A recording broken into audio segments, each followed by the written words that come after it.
Welcome to Higher Ed Live, the live weekly web show all about the world of higher education, where we cover digital development and professional empowerment. I am your host, Seth Odell, and a couple news items right off the top for today's show. My apartment is under construction, so please bear with me with the noise, and also bear with me with that in-stream advertisement for one more show. I'm working out a solution to remove the Ustream ads from the show. It's taken me a little longer than I like. Some problems came up this morning and we weren't ready to push it live. So if you run into problems today, still let me know. I want to hear about it, but just bear with me a little bit, I ask, please. So thank you so much, guys, for joining us for a great show today. Our guest today is Seth Meranda, the User Experience Architect for the University of Nebraska-Lincoln, who's also Associate Consultant for Noel-Levitz, and he's here to talk today all about Google Analytics. So let me bring him right on first off and just say, Seth, welcome to the show, man. Thank you so much for being with us today. Thanks, Seth. I'm looking forward to it. All right, so Mark Greenfield, just a little bit earlier, I gotta say, said you were the best expert out there about Google Analytics. That's a pretty big plug from a guy I like, so it sounds like you're the man on this subject. That's very kind, Mark. Mark's a great guy. I hope I live up to his expectations. Well, I'm definitely, looking forward to talking to you about this subject. I'm really excited to get into it. And just before we do, though, guys, you know the rules. Got to say a quick thank you. First off, to our sponsor, Integral, the creators of the Schools app on Facebook. Be sure to check out their webinar series about how they can help you leverage Facebook to increase yield and retention. That happens this Friday at 2 p.m., and we're going to send a tweet out in just a second with a link to that if you might be interested. Another thanks to our additional sponsor, Omni Update. Omni Update, that's right. They are the leading web content management system provider for higher education. The company's web CMS OU Campus is secure and scalable with great tools and features, deployment flexibility, and you know what? An awesome user community to boot. In fact, it was the highest ranked CMS in a customer satisfaction survey done by EDU Guru in 2010. So if you need a CMS, check them out at omniupdate.com. So thanks again to both of our sponsors. And let's go ahead, guys, and dive right into what we do each and every week. It's called the Weekly Five. 5 stories from around the world of higher education that are worth reading, noting, starring, or at least just promising yourselves, I'll get to that this week. We do the reading for you so you can save yourself a little bit of time. And now we're going to catch up with these and let me know what you guys think. If any of these jump out at you as stories that you think are a big deal this week. Coming up with number 1. It's a little post, I gotta say, hate to plug my own stuff here, but we did a post early in the week called, Is Facebook the Future of Roommate Matching? It was just really interesting. Numbers came out earlier this week for the first time, I think, ever, somewhat directly linking student roommate matching to student success. This is a pretty big deal. There's a company, RoomSync, that actually uses a Facebook application. They're the only company that uses Facebook apps to help students meet each other and kind of match yourself with your own roommate. And this is not RoomSurf. I know that company kind of got a little bit of a scandal on their hands. They aren't loved the most in higher ed, but this is another company. But guys, they're actually showing that by letting students match themselves via Facebook, they actually have fewer roommate conflicts, and the conflicts that do occur are essentially of a lower seriousness. And this is a big deal because a recent study that came out a few months ago cited roommate conflict as one of the top 5 reasons students drop out. So what we're seeing here is actually that a social media-based program has the potential to actually reduce conflicts and in turn could increase retention. Actually a pretty big deal for social media. It's nice to see some numbers starting to come in, and I think it's pretty cool to see. Let's stick with Facebook for a little bit. I just wanted to give a plug out to the folks at UCLA, and no, this is not me. I don't run their Facebook page, but it's a great example of engaging on Facebook. Folks ask me all the time, how can I increase engagement on Facebook? And I just think that sometimes we overthink things. This is just a simple question that they put out that said, did you meet your sweetheart at UCLA? For a magazine story, we want to know about fun stories about alumni couples. And they got a huge response. And it's not only a huge response, but more importantly, I think it's a huge response from people talking about something that's very important to them emotionally. You're helping someone connect one of the most important relationships in their lives with another important relationship, which is with your institution. It's always important to tie that together. I just think that's a great way of making a light-hearted, fun question and at the same time really kind of hitting home with people. So lastly, one more Facebook and then we're out. Facebook's media team put out a really cool study this week, which is analyzed how people are engaging journalists on Facebook, and it had best practices. Now, if you guys don't follow Facebook and journalists, it's a really cool Facebook page. It's worth following, even if you're not in media relations, because they put out cool stuff like this. I guarantee you're going to find some of these numbers useful, even though you might not be working right within your media relations department. This is common stuff. They show exactly why. If you include a thumbnail, you're going to get 20% more clicks. If you want to get a higher engagement, use like ask a direct question. Simple stuff, fundamentals, but a lot of numbers. So go ahead and read that one and link through it. I think you're going to really appreciate that. So it should be pretty interesting to see. Number 4, LinkedIn adds a section for students. So students finally have a better support system from LinkedIn, the professional social network, as a way to promote themselves. Why I want to mention this is just because, you know, as college gets more and more expensive and it's harder and harder for students to come, they are expecting a very serious return on their investment, and that includes support in finding a job. And I think it's important that all of our career services departments have a role to play in this, and it's nice to see that, you know, we can help students understand how to use LinkedIn early and get involved. It's just an interesting add-on. It's something that's good for all of us to know and keep in mind. And finally, guys, this is one that kind of went under the radar. Not many people found out about it. YouTube launched something from their test tube account. It's kind of like the Google Labs for YouTube, called Cosmic Panda.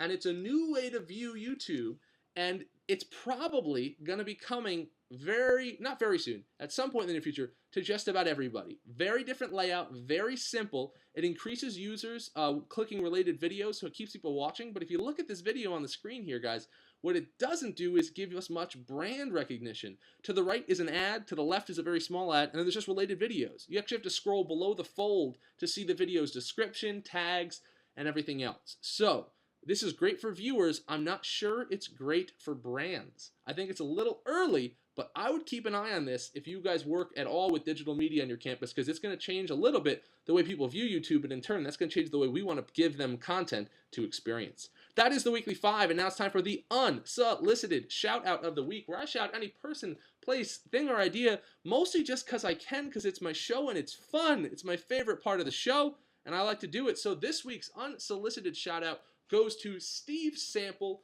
former president of USC, and his awesome book, The Contrarian's Guide to Leadership. Now, I read this about 6 months ago. Great read, guys. Go out and pick it up. It's a great read about leadership and about leadership in higher education. I just got to give him credit. If you look at what USC has done in the past 40, 50 years, hate to say it as a Bruin, but it's been pretty amazing. The book explains exactly how he went in and helped shift things with USC when he was there, what he did, and how he handled the higher ed environment to make it happen. Because as we all know, that's one of the biggest challenges, is the bureaucracy of the industry that we live in and work in. So that is my unsolicited shout out. It's worth picking up. And now it's time to dive right in to the topic we have at hand today, which is Google Analytics. If you guys have questions or comments throughout the show, the hashtag is HigherEdLive. You go ahead and use that. We're going to be monitoring it. We're going to be displaying what you guys are saying, and we're going to be doing our best to answer whatever questions you can. But as I catch up on the questions that are already coming in now, I want to go ahead and ask a first simple one to Seth. I'm going to give you the easiest question of the day, Seth. Can you tell us a little bit about yourself, what you do at the University of Nebraska, give a little bit of background for folks, just so they have a little bit better understanding of what you do as we explain what they can do better with Google Analytics. All right, sure. Thanks, Seth. Well, as Seth mentioned, I worked at the University of Nebraska-Lincoln. I am the user experience architect. So over there, I see user interface, experience, accessibility, usability, etc., to go with our website. So I get a little bit of my creative side through all that, but then I also work with throughout the whole campus on Google Analytics. So I kind of get my marketing and metric side going on that side as well. So I work there. In addition, I'm an associate consultant for Noel-Levitz. I travel across the country up into Canada, and I work with institutions, setting up their websites for recruitment and retention purposes, but really focusing on analytics point of view. So how can we use whatever analytics tool they have? If they don't have one, how can we get one going for them? Obviously, my preference is Google Analytics, how we get that going for them, how we set it up for them, get things rolling for them, train them, get everyone used to what reporting environments they need to work with and everything along those lines, and get them to a successful spot on their campus and on their website. So that's a little bit about me. I enjoy what I'm doing, and I've been in higher ed my entire professional career, so I really enjoy it. Awesome. Well, thank you for the introduction, and thank you for coming on the show. It definitely sounds like you are the right person to talk to about this subject. So before we get into anything too detailed and too complicated, one of the first questions I'm going to ask you is that it does seem these days that just about everyone is familiar with Google Analytics, at least on a light 100 level. They understand a little bit about it. But for a lot of folks, when we have these conversations about Google Analytics, myself included, because I am not the world's biggest expert, that's why I sought someone out who was to come on today. One thing is, a lot of us, we all know, okay, we understand visitors, we understand page views, maybe bounce rates a little bit, but can you explain to us why Google Analytics is a lot more than just page views, a lot more than these surface level numbers that you can obviously pick up very easily with the service? Sure. Well, Google Analytics is a fabulous tool, but I think there's even a step before even getting into the tool, and that's just coming up with a strategy. Now, analytics is a tool that's going to help us measure what's going on. It's going to help us learn what's happening, when it's happening, to an extent how it's happening, even in some ways who is making it happen. But one thing it never tells us is exactly why things are happening. So analytics is really kind of a part of a strategy. When you come up and you create whatever it is you're creating for the web, there's a reason behind that creation. There's a reason that you want to do that. There's a reason that you're putting that content online. And so what analytics is there to do is to help you understand whether or not you're successfully doing that. The one question I always get is, okay, I threw analytics up there. Here's how many page views I'm getting. Is that great? And to be honest with you, that's actually probably the least helpful number you're going to get out of analytics. Page views are kind of the new hits. And HITS, I heard a great acronym not too long ago. HITS stands for How Idiots Track Success. So it's one of those things where out of context, it means nothing. Even with some context, it doesn't help a whole lot. But what really analytics is there for is to kind of morph into a big strategy. And we'll talk, and I'll talk here a lot more about strategy. Kind of morph it into a big strategy. What it is you're trying to do with your website first, and then use analytics to come back and measure it. Very cool. And you're talking about strategy. That's a really good point to lay it out. I think the way you did that, it is a lot more about what you're putting on there, how people are engaging with it. It's more of the why. Why are we doing it this way? Why are they experiencing it this way? And that does bring you into talk about like a lot more detailed strategy. How can you really approach this on a level that makes a little bit more sense? So, can you talk about what are some key areas in your opinion, that are a requirement for an effective web analytics strategy? So when Sure. we're starting out, what do people need to make sure they have in place? The very first thing you need to do is write down on a piece of paper, type it up, whatever it is, the goal for your site. And it should be a very specific goal. The reason that you're putting up this website or you're adding this content to this site is for what exact reason? Is it for a certain audience? And if it's for a certain audience, tell us what audience it is. If it's for a certain outcome, tell us what that outcome is inside that goal. Get all of that rushed out there, put out there clearly, so that everyone's on board with exactly what that goal is. Because at that point, then we can actually go into analytics, and Google Analytics has this nice feature called goals, which actually transfers very nicely in many cases to what some of your actual overarching goals are. So if you're putting content online, you should have a goal for that content. And if you have a goal for that content, you should be tracking that goal inside analytics. And so Google Analytics is a great tool because it's actually kind of built more for the marketing side of the house than it really is for a whole lot of other sides. There's a lot of great web analytics tools out there, some that do some fabulous things that maybe Google Analytics might not, but Google Analytics is really set up nicely for the marketing side. And so marketing is all about goals. It's all about selling something. It's all about getting brand awareness out there. It's all about all the great things of attracting users to your site. And what we're using analytics here for is to make sure that when we're tracking them to our site, they're working through the goals that we have outlined for our content.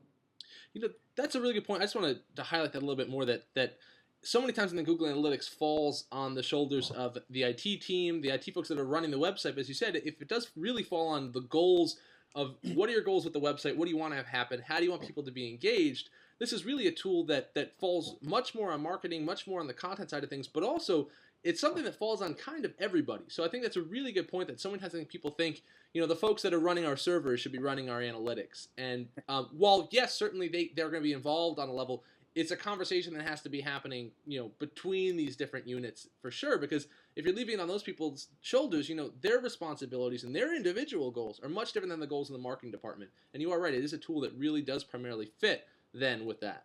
Yeah, absolutely. And analytics, when analytics first came around, Google Analytics specifically, when it came over from Merchant, it took somebody technical to get it up and running. And in many cases, there's still some technical requirements to that. Therefore, it shifted over to the IT side of the institution, and then it just kind of landed there and stayed there. Now, with content management systems and much more tech-savvy marketing sides of the house, it's this Google Analytics is very easy to implement. Even to go above and beyond the what comes out of the box is getting easier and easier to implement. So I think marketing really needs to take a side here with Google Analytics and own the reporting out of it and what's going on with that more than IT does.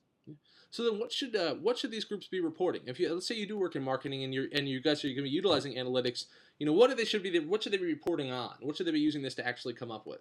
Sure.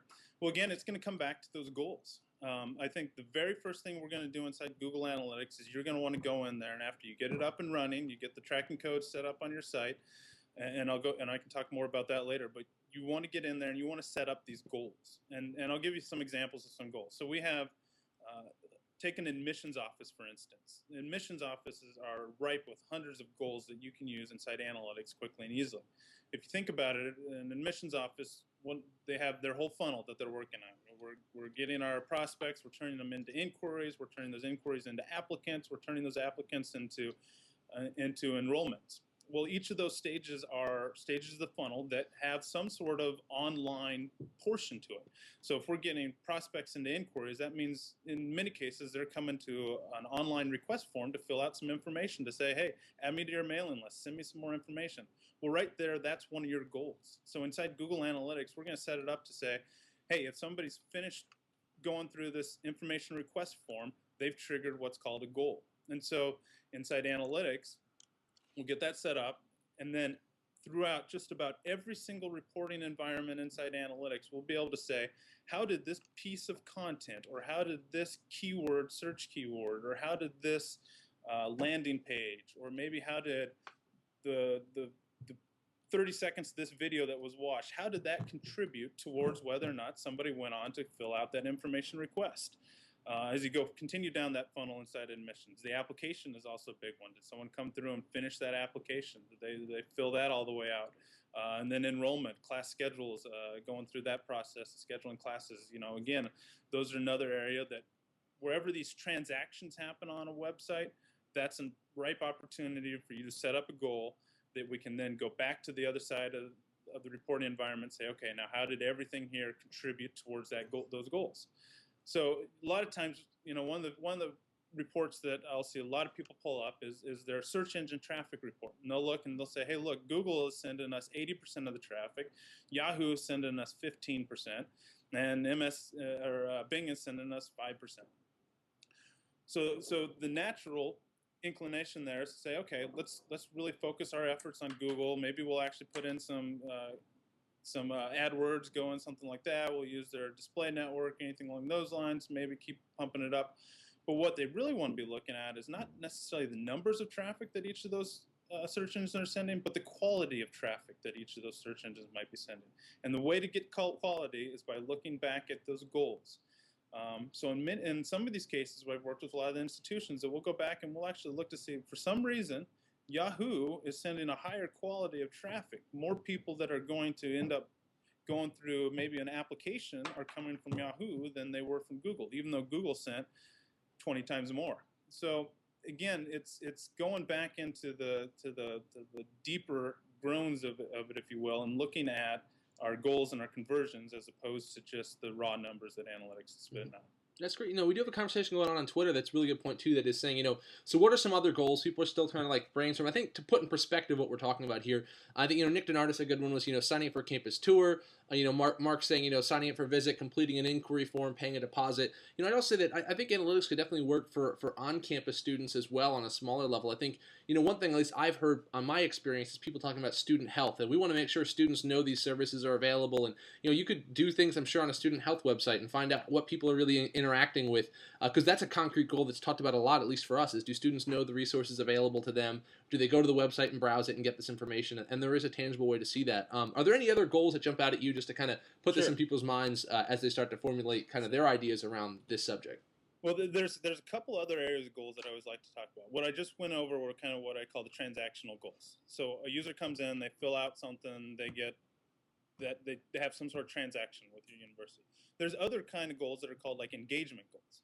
And these are a little bit harder to wrap your head around at times, but essentially what you're saying here is inside analytics, we can go in and say, okay, if somebody spent X amount of time with my site, I'm going to consider them engaged. Now, this varies across institutions, what exactly that definition of engagement is. Usually I like to tell people to go look at your reports now, try to figure out averages over the cycle, over our recruitment cycle. So don't just look at 1 month, but try to average out the averages of maybe each quarter to figure out how much time people are spending on your site now. Add a few more seconds to that, and then if we get people to stay on our sites for that long, it'll automatically trigger a goal, and they become what's called an engaged visitor. Another type of engagement is how many pages have they gone through on our site. Again, these are a little bit more kind of, I would call them a little bit more fluffy goals. They're not quite as concrete, but those are all goals that you know, an engaged user is somebody that's actually putting some effort towards your content, and that's something that should be rewarded, and that's something that you want to know whether or not that's happening. Now, there are other types of goals too. A great example I'll give is I was working with an institution who put up a new kind of emergency site. This was back during the H1N1 flu epidemic. And what their primary purpose of that was to get awareness of what resources are available on the campus for this H1N1 flu epidemic. Now, that's not something where a user is going to come and they're going to fill out a form to get information. They're not going to log in or anything like that. But what they're doing is they're coming to a particular page on their site. And in this case, there was a couple videos that they had set up on how to deal with different things.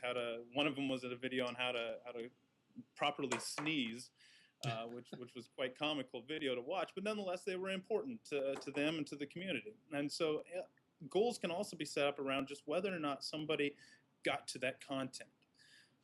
Because that's really important. What they were looking for was driving a lot of their current students and even their faculty and staff on campus people to this content. And so by setting up a goal, they could obviously go in and look to see, okay, did we have an increased amount of page views into this page? And that will tell you a little bit. But by setting up a goal, they can actually then use the more powerful portions of Google Analytics to say, yeah, we did have a goal, but it looked like really the people were coming from our communication on Facebook more than they were coming on our communication through the little postcard or maybe the little blurb at the very bottom and the footer of the homepage, things like that. Those were all areas that they could look at a little bit more and get their ideas and formulate their strategies even to a higher degree based on all of that. Yeah. Now, you did just mention the homepage, and that does bring up a question that we had come into the show a little bit earlier that I want to relay to you, which was that one of our viewers is saying that they're going through a homepage redesign, and the question is, how can analytics play a role in that redesign in the sense of them deciding what content to use? So, how can it be used? I don't know if it's whether it's experimental, but to find a way to try and understand what content works best on their homepage, and my assumption obviously be gets the highest level of engagement. But do you have any tips on that? Is that something you might have some thoughts on? Sure. I would first say that there's going to be probably two main ways that analytics is going to help you. But I think analytics is going to play a role in this, but I think it's not going to be your only role inside redesigning your homepage. I think you're going to have to want to do a lot of usability. You're going to want to do some audience research along those lines as well. But to get back to analytics, I would look back at navigational paths. Where are people going from your homepage to the next stop? Okay, so if we're seeing that we have a large section of content that drives traffic one way or another, then there might be some sort of success underneath there that might be used. If there isn't content that you do, if there is content on your homepage that isn't driving a whole lot of traffic, there might not be as much success. Analytics isn't going to give you a black and white answer on that. It's going to help you start to ask more questions. Now remember, analytics is never going to tell you why. So I always caution people to start looking at some of these paths, look at some of these navigation paths, some of these trends, maybe formulate some hypotheses around what might be happening, but you're going to have to still kind of go out and ask the why. The other thing that analytics, though, will help you is going to help you during that experimentation stage as well. So you can actually, a portion of analytics, well, it's actually another tool that Google has, is called Website Optimizer, but those play really well inside analytics. In fact, they're actually getting more and more converted together. But these are tools that allow you to try out things on a homepage. So if you have a couple different designs, maybe for navigation, or you have a couple different designs for some sort of piece of content, you can tie in your analytics, you can tie in your website optimizer, and you can start looking at these trials and errors. See what's clicking or whatnot. Analytics, you're always going to want to try to find a way to segment your traffic as much as possible too. Because what your homepage is for is probably not necessarily for your faculty and staff as much as it is for your prospective students, maybe your current students, parents of prospective students, maybe if you're a land-grant institution, the greater state that you're in as well. So you would ideally like to find ways to segment the traffic as best as possible. There's ways to segment based on IP address to hopefully get rid of some of your on-campus traffic. I think that's extremely crucial to do, because last thing you want to do is have your faculty and staff who just happen to have your homepage as their homepage set up in their browser to be thrown off your web analytics. But some of the things I've worked with institutions is actually using a feature inside Google Analytics called custom variables to track whether or not the user is a student, is a prospective student, is a faculty member, a staff member. All of these are based off of when the user logs in. We can start tracking whether or not he or she is one of these members of these user groups, and then that sets a cookie on the machine. Then every time they come back to the site, we know that there's a current student going through our site, or a prospective student. And then once we start segmenting on all of those, we can really find a lot more trends that'll help a lot. So when you come back to your homepage, you're redesigning, if you can really find a way to segment your traffic, tie together the traffic that your homepage is designed for your prospective students, etc., and try to figure out exactly what they're doing in terms of their navigational paths, etc. Now, so when we do talk about the homepage, which, by the way, that was a load of great information. I really got to agree about segmentation. That just makes a lot of sense, and it can definitely be done. I'm just curious myself on how Google Analytics would work on a college campus on a macro and micro level. Is this something that your central communications department should be doing for everybody? Is this something where a single grad school can be involved by themselves with one goal of trying to get students interested in this one major within their one grad school, within this one campus, which is a larger state system, for instance? I mean, how small can you get with Google Analytics for your goals? Are the goals always larger and campus wide, or can you get really small? Like, what kind of numbers do you need to get results that actually would add up and be usable? You can get goals at any level whatsoever. So at the University of Nebraska, I run one Google Analytics account that oversees every one of the pages. And at University of Nebraska-Lincoln, we're required to be in one template, and every page of that template has Google Analytics tracking on it, and I oversee the whole strategy of analytics behind the whole campus. What I ask in addition, though, is that every single department also run their own tracking as well on top of that. Now, analytics allows you to run more than one tracking on a certain page. You can run as many as you would like. So every department runs their own tracking, and that helps them really hone in on exactly their information. It also keeps me from having to shell out 50,000 different profiles to all the different departments and colleges across campus.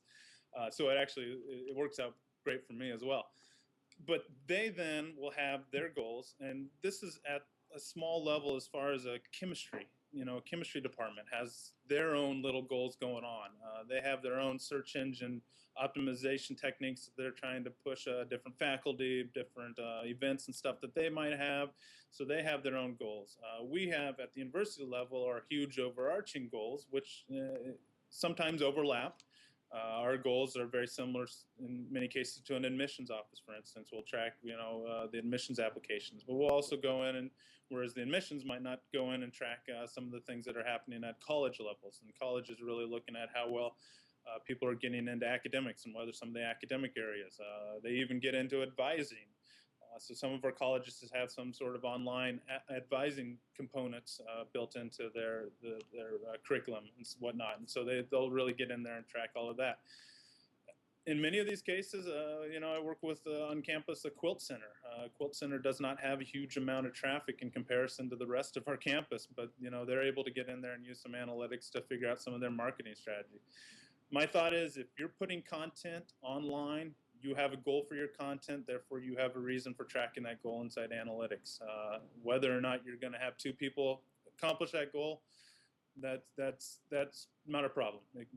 We can handle that, and we can start making decisions off of that. So now when you're talking about explaining your situation with the University of Nebraska-Lincoln, it does seem like cross-campus there is some serious use of Google Analytics. And I just have a general question for you, which is, it seems like there is a dialogue around campus about Google Analytics to have it saturate that far. Because that has not been my experience in the past, that all these units are all using it. They're all talking about it. And I'm just curious, one, does it seem like there's a dialogue across divisions, across departments about analytics? And if so, where is the motivation or inspiration for that coming from? My question really is, if you're at a campus now where this isn't the kind of conversation that's happening, where should it start? Can it start anywhere? Does it need to start at the top? How can you get everyone on campus kind of understanding their role, the importance of analytics, and how they can contribute? It doesn't need to start at the top. I think if it does start at the top, I think you're 2 steps ahead of everyone else. I think that's great. But there's no reason that it has to start at the top. I mean, it can start in a certain aspect. You're in control of your content. Therefore, you should be in control of the analytics behind your content as well. Now, you might not be the one who actually runs an admissions application, and so you might not be the one who gets to put the tracking code on whether or not that admissions application happens. Mm-hmm. But you can at least track whether or not you sent off somebody onto the admissions site, and hope that the admissions takes care of the ball from there. But so I think you can always start at a local install, if you will, a local area. You can really get into it there. You can, again, it kind of goes back to what do you have locus control over. So if you have control over this bit of content, then I think it's important for you to have analytics up and running.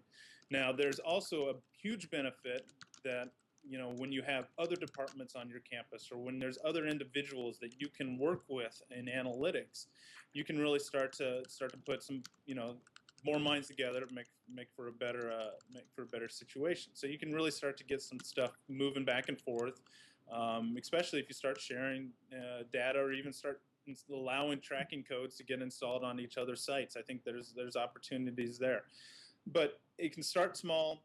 If you're at a big campus level, try to, as much as you can, track as much of the university as you can. In my case, I've been fortunate enough to have the foundation laid that I have the ability to do all that. But I know that's not always the case, and it's just going to be a matter of working with everybody out there. Sure. But try to get together as often as you can. Analytics is one of those things where it's very easy to get up and going and forget about it, and then not come back to it. Well, we have another question coming in for you from Mark that I want to get right to. So let's pull this up. The question is, do you consider Google Analytics to be part of user-centered design? So that's the question. Do you consider Google Analytics to be a part of user-centered design? And let me send it right your way for a response. I think that's a great question.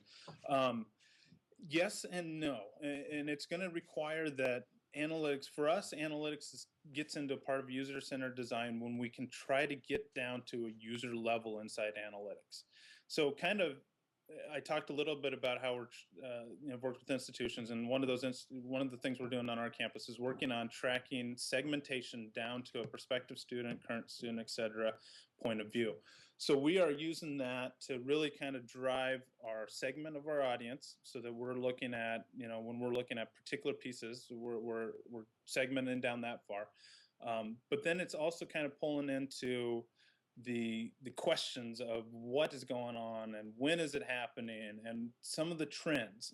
It's a portion of user-centered design, but it's not the big portion of user-centered design. I mean, I think we're still going to get back into usability more for that. And analytics is one of those portions where it's a part of a lot of different things, but it's not always the definite answer for everything. I think it's one of those things where we can start seeing what's happening that might lead us to ask the question of why.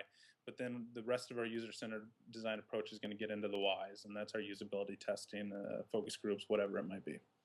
Now, Google Analytics obviously is a feature from Google that's always changing.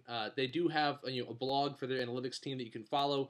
Is there anything that's come out lately that you think is especially important that folks should take note of?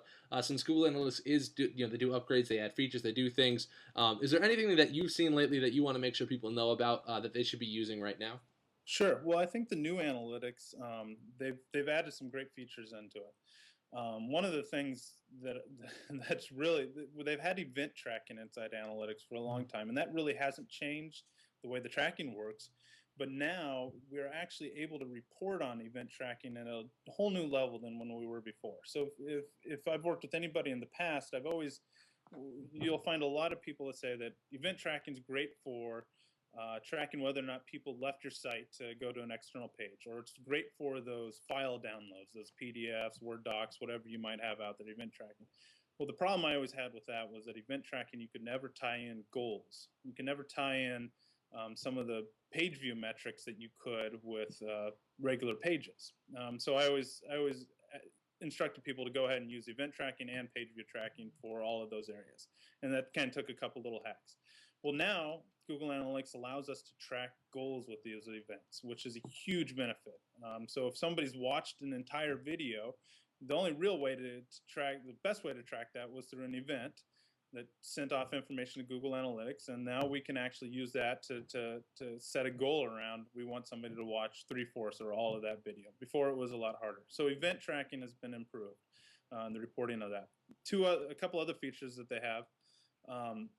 That are really great. One is there's a new social media feature that actually allows you to track whether or not people are sharing your content. So if you have a piece of content and you have one of those like share this, add this, tweet this, like this piece of information, those little buttons at the bottom, we can tie Google Analytics into that to not only check to see, is it being shared, but then more of the strategy around that sharing. How many people are sharing it? What kind of sharing is going on to a certain extent, and kind of tying in information about those people that are sharing that into there as well.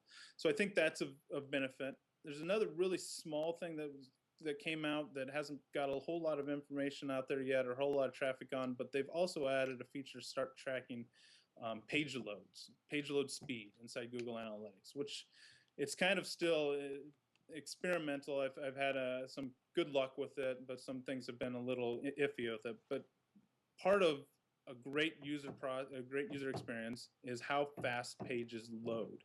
And I've found that I started tracking page load speed, and I'll find that some of these things that I thought were going fast because they were going fast for me when I was testing them on campus are actually going pretty slow for some of our audience, especially some of our audience might be in New Jersey or something like that we're really targeting. So some of those pieces of content, it's very small. It's, you start thinking about it and you're like, oh, that's just, technicals more than it is marketing, but it's actually a very, very important piece too. And so I'd encourage everyone looking at page loads, speed tracking inside the new analytics. Aside from that, I think there's a lot of great resources out there to look at in terms of keeping up to date with what's going on with analytics. I work with Corinne Jolie on a blog. Probably every few months or so. I have to admit, I'm not the most up on my blogging, but we run HigherEd Analytics. She runs it. I just kind of do a guest author on there. So HigherEdAnalytics.com. You can go in there and get some information up there. A couple other resources out there. There's a company called Lunametrics who does Google Analytics consultations. They have a great blog that they've got some good stuff on there. Avinash Kaushik is by far the best web analytics guru out there. He actually works at Google, is web analytics evangelist. Him and his partner Nick do these great, about once a month, these HigherEd Analytics, or not HigherEd, they just do Google Analytics videos where they just they take questions from audience, and they do some great stuff about once a month. So I think they're on episode 20 by now, I think. But great stuff. Watch those as often as you can. They always have something great.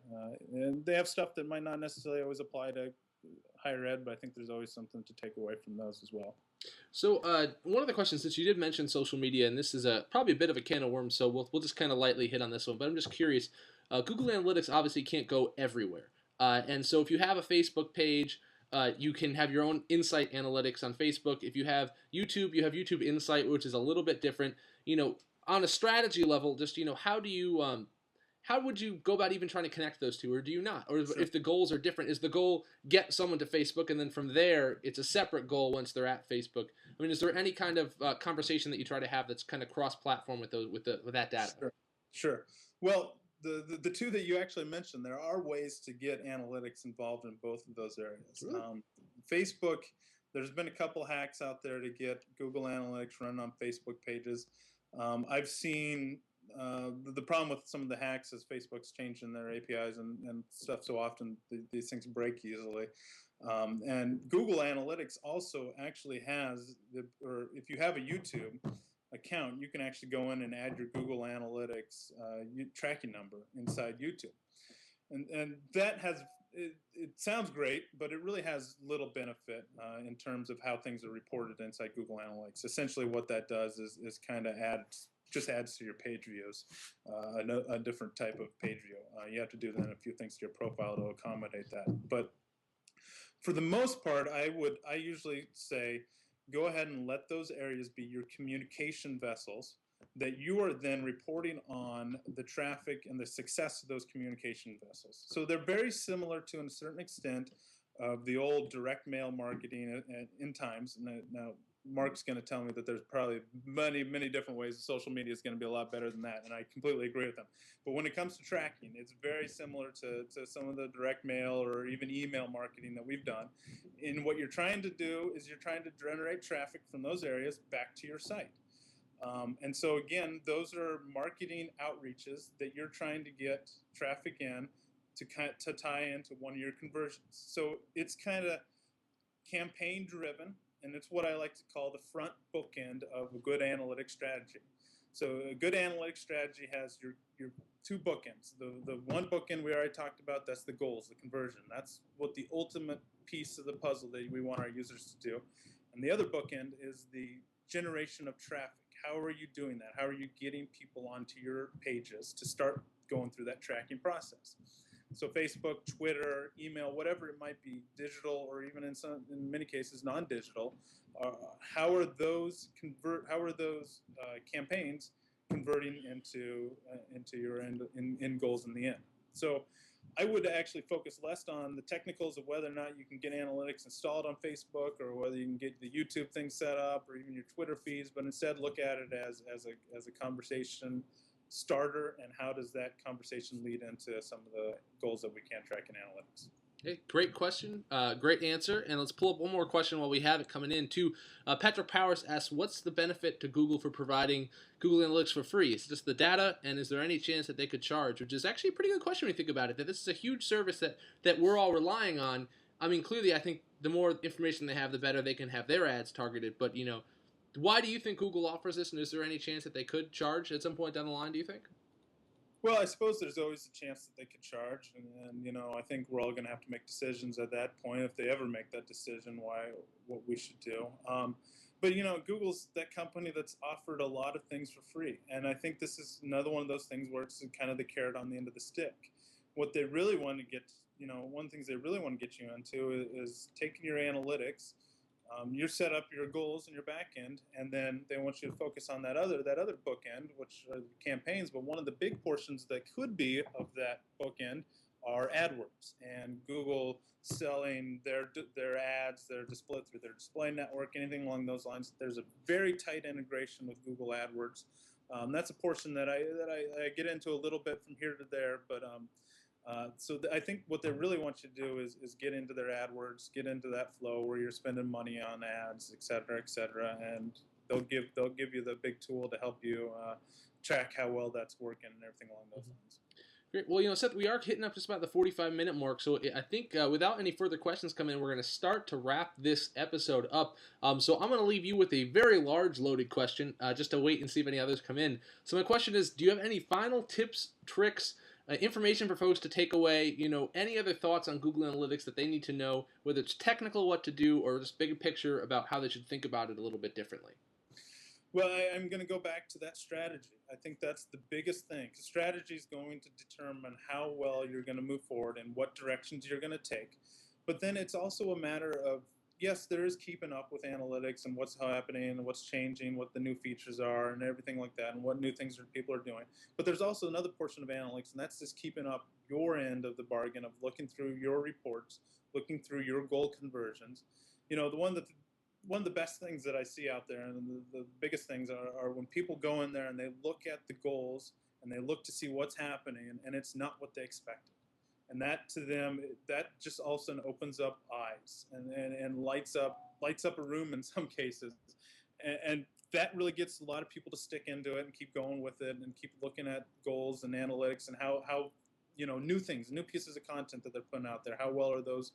How well those are funneling through where they need to be, and so just keeping on top of that is crucial. But again, it's all back to strategy. Don't get focused on those numbers of hits or page views, but instead get focused on conversions and campaigns and how those are contributing to your marketing goals. And now, what are some good spots that people can go to just to keep up on this? Obviously, you mentioned HigherEdAnalytics.com is a great blog. Where else can people go if they're watching this episode, they're interested, but they want to learn more because maybe they're not as familiar with it? Where would you suggest someone starts? Sure. I would continue to go to Google Analytics blog. It's analytics.blogspot.com. They put out tons of great content, not only on features, but then on how best to use some of the pieces of their tool. They also have been doing some great stuff lately where how other industries have been using their tool. And particularly they'll look at, I think one of the recent ones, they looked at a hotel, how a particular hotel was using analytics. So I think there's a great way to just get information and ideas from that. Avinash Kaushik, I mentioned him earlier. He runs Occam's Razor, is a blog. Tons of great stuff. He puts stuff out quite often, about once or twice a month. But it's detailed, rich information. It's one of those things where every blog post you could print out and make a book of it. It's great stuff. I'd go there. Lunametrics, and there's another gentleman by the name of Justin Catrini who does some great stuff as well out there. Google both of those two. You'll find some great resources there. Great. Well, Seth, thank you so much for coming on the show today, man. I absolutely appreciate this. I hope we can have you on again to continue this conversation. I think there's a whole lot more we can get into, and I'd love to down the line. So thank you so much for coming on the show tonight.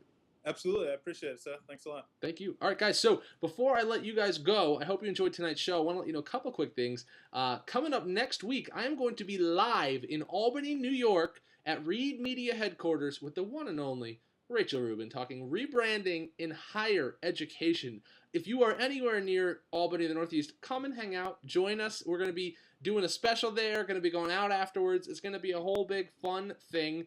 Check that out. Middle of the week, a little over a week away, July 27th, mark your calendars, a special Higher Ed Live on a Wednesday. We're going to be broadcasting a special segment called Teens Talk from the Staymates Integrated Marketing Conference, and it's literally a panel of prospective high school students that are all college-bound talking about their experiences on your websites, what they loved, what they hated, and what made them decide to drop or apply. So it should be kind of interesting. You're going to get to ask questions remotely, so that's pretty cool. We're going to be there letting you participate. And finally, edutweetup.com, great event in Boston on July 29th. It's sold out, but we got a waiting list. If you guys missed out on it, edutweetup.com.